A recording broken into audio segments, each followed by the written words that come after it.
What if the laws we live by banned things that people actually need to survive, to live with dignity, or even to help others?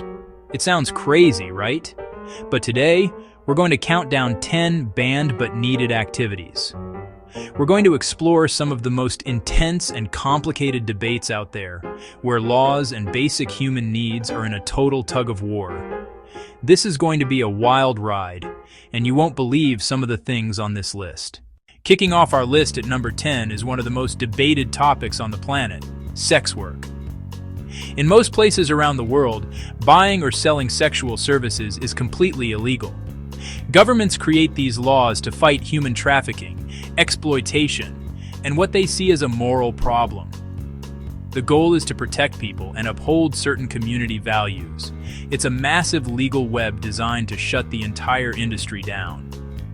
But here's where it gets incredibly complicated. Many people in the industry and advocates argue that these laws do the exact opposite of protecting them. They say that when it's illegal, it forces everything underground. This means workers have no legal protection, can't report violence to the police without risking arrest themselves, and are more vulnerable to abuse and exploitation. Advocates argue for harm reduction. Bring it out of the shadows, regulate it, make it safer, and extend rights and protections. Coming in at number 9 is assisted dying or euthanasia. This is an incredibly sensitive topic and emotional, for good reason. In most countries, it is illegal for anyone to help end a life, even when someone has a terminal illness and unbearable pain. Laws exist to protect the sanctity of life, to prevent vulnerable people from being pressured, and to uphold the doctor's oath to do no harm. The debate gets intense when you hear the other side. Imagine being trapped in your own body, facing a disease with no cure, knowing your last months or years will be filled with pain, and facing a complete loss of dignity. Advocates call it the ultimate act of personal autonomy, choosing a peaceful end rather than immense suffering. They want strict safeguards, psychological evaluations, and a clear, compassionate process. A conflict between the law's duty to protect life and an individual's need for dignity and relief. At number 8, sounds like it's straight out of a sci-fi movie, but it's a real-world problem. Unregulated organ donation, commercial organ markets. Right now, in almost every country, it is illegal to buy or sell human organs. The system is based on altruistic donation. People give organs freely after they pass away, or in some cases, while they are alive. These laws exist to prevent the exploitation of the poor who might be coerced into selling a kidney for cash, and to ensure organs are a gift, not a commodity. But there is a massive, heartbreaking shortage of organs worldwide. Thousands die while waiting. The lists are years long. Desperation fuels a dangerous black market exploiting donors and recipients. Some propose a safe, regulated market or compensation to increase supply, save lives, and shut down the black market. What is more ethical? Purity that lets people die, or incentives that save them?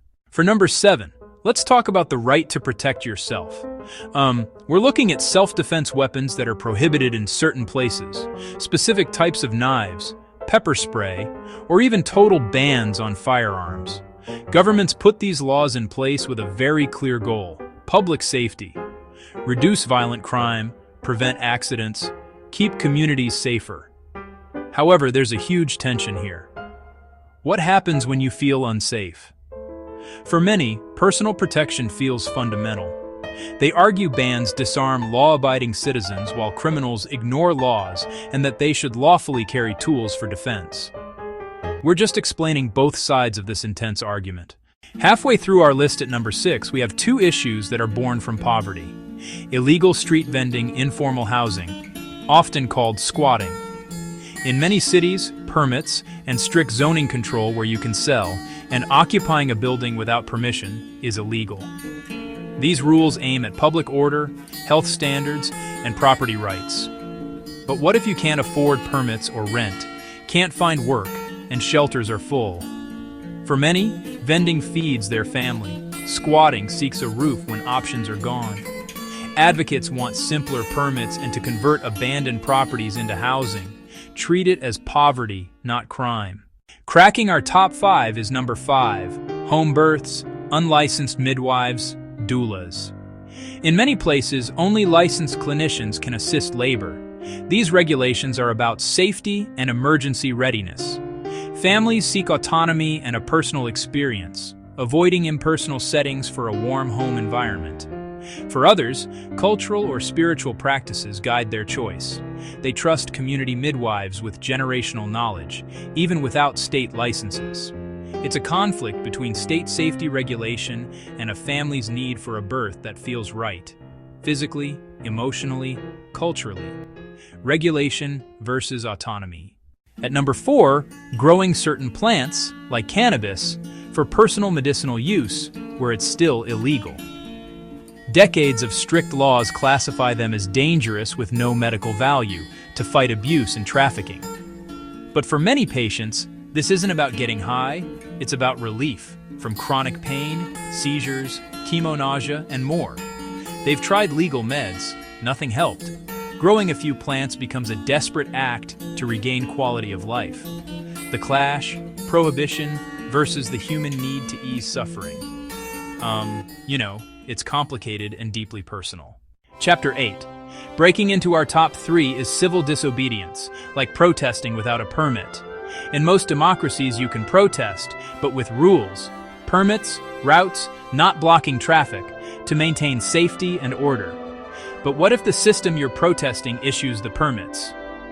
History shows pivotal illegal protests: civil rights movement, suffragettes, anti-apartheid, sit-ins, marches, demonstrations.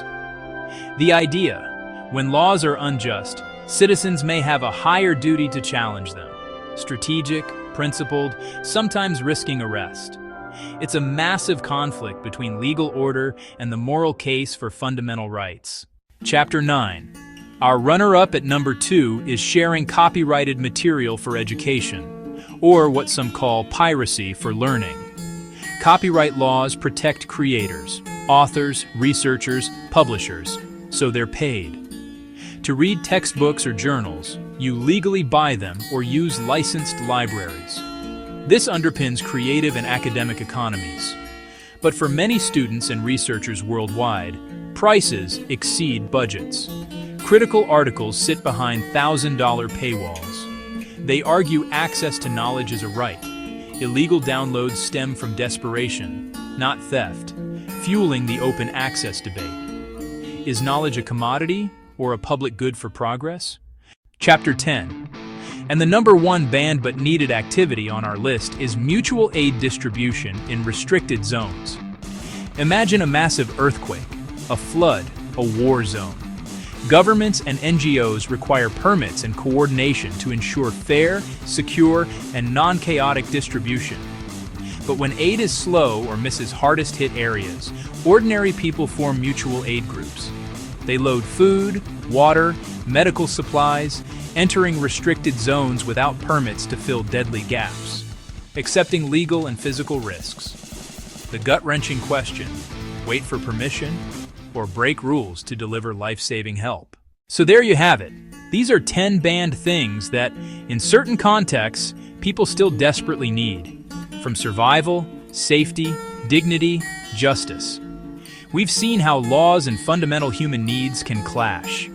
The world isn't black and white. It's filled with complex gray areas where legal and right don't always match.